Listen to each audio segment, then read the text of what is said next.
I think about the guys that were flying back in the 30s. You know, you're flying into snow and the ice, and the wind, with a full crew, rain, full passengers. And it's like, those guys were gods. You know, we're kind of spoiled now. You know, back in the heyday, this was the modern airliner. But then, you know, by the 40s and 50s, it was doing just, you know, either smoke jumpers or cargo. Oh, that was one story I'd love to tell you. Yesterday, I was talking to a gentleman, and we're getting ready to come into the airplane, and he goes, I used to be a smoke jumper on these. And that is one of my passions in aviation history, is the smoke jumpers. This is an airplane you wrestle. A lot of the older airplanes were very physical. You had to fly them. Stability wasn't quite as good as some of the modern airplanes. And of course, you know, we don't have GPS navigation. You feel the airplane. You know, so when you're flying this, it's talking to you. What's interesting is they talk about the Ford being a one-speed airplane. And, you know, people joke about it, but between climb and cruise, the difference is only about, and approach speed, you know, we climb at about 75 to 80, we cruise at about 85 to 90, and we approach it at 80 to 75. The joke is it flies like a Cub. Well, yeah, it does, but it's a Cub that you got to manhandle with two hands, you know. You know, the rudder pressures and the aileron pressures, the elevator pressures.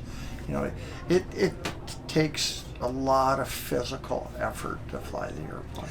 When we started getting ready to get the airplane, I went through it. I took some of the early manuals and took some of the procedures from the other airplanes, and I wrote a training program for the airplane. This one's actually pretty simple.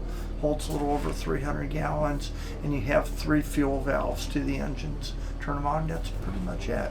We have a calibrated dipstick. We check each tank so that we don't have to worry about accuracy of fuel gauges.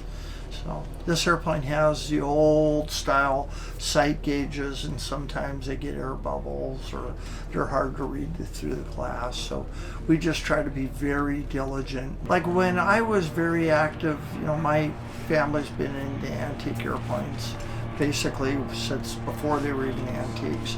My grandfather and his brother bought 2 airplanes in 1932, but they were very big in the antique airplane movement.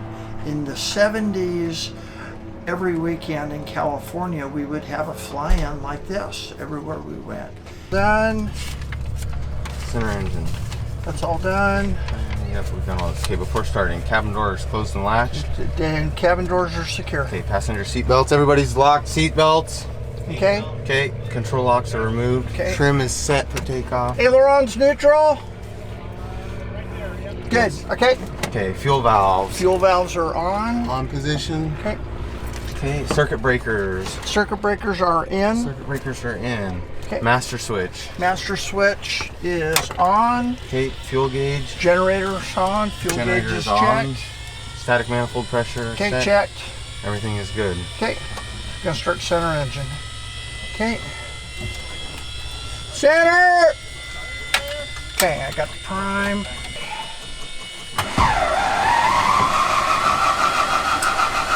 Come on.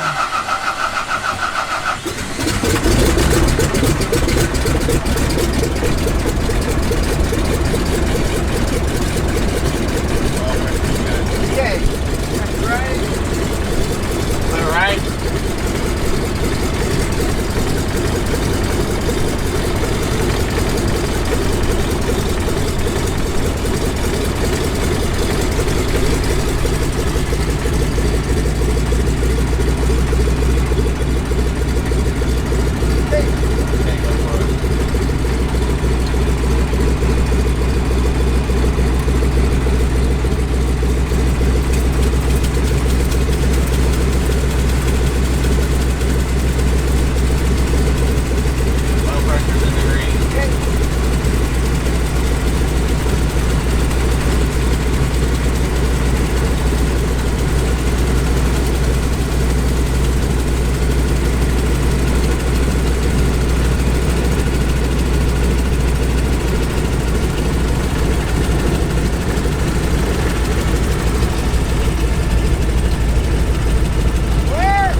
check.